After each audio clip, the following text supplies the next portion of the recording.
விளையாடிய நேயர்களுக்கு சாய் சுதாவின் அன்பு வணக்கங்கள். ஒரு நிமிடம் பகுதியில் இப்பொழுது நாம் பார்க்க இருப்பது அதை தான் சாப்பிடுங்க, பழங்களை மென்று சாப்பிடுங்கள் அப்படின்னு சொல்கிறேன். அதை ஜூஸ் கூட போடாதீங்கன்னு மருத்துவர்கள் சொல்கிறாங்க. அப்படி இருக்கும் பொழுது பழங்களை ஊறுகாயாக மாற்றுறேன், சட்னியாக மாற்றுறேன், துவையலாக மாற்றுறேன் அப்படின்னு இந்த மாதிரி விசித்திரமாக உங்கள் சமையல் திறமையை கொண்டு வந்து இதில் காட்டாதீங்க.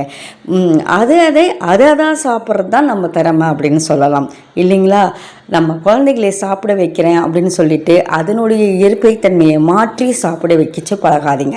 அப்படியே சாப்பிட வச்சு பழக்கிறதுல தான் உங்கள் திறமை இருக்கின்றது அப்படின்னு நான் வேண்டி கேட்டுக்கிறேன். மாற்றி சாப்பிட்றதுனால் நிச்சயம் நமக்கு நல்லதல்ல. நம்ம உடம்புக்கு எது நல்லதோ எது தேவையோ அது அந்தந்த பகுதியில் விளையும்னு சொல்லுவாங்க. அந்தந்த பகுதியில் விளைகின்ற பொருட்களை கொண்டு அது நம்ம பாரம்பரியமாக எப்படி சமைச்சு சாப்பிட்றோமோ அப்படி சாப்பிட்டா தான் நம்ம உடலுக்கு நல்லது. நீங்கள் என்ன நினைக்கிறீங்க? உங்களுடைய பதில்களுக்காக காத்து கொண்டிருக்கும் உங்கள் சாய் சுதா. நன்றி, வணக்கம்.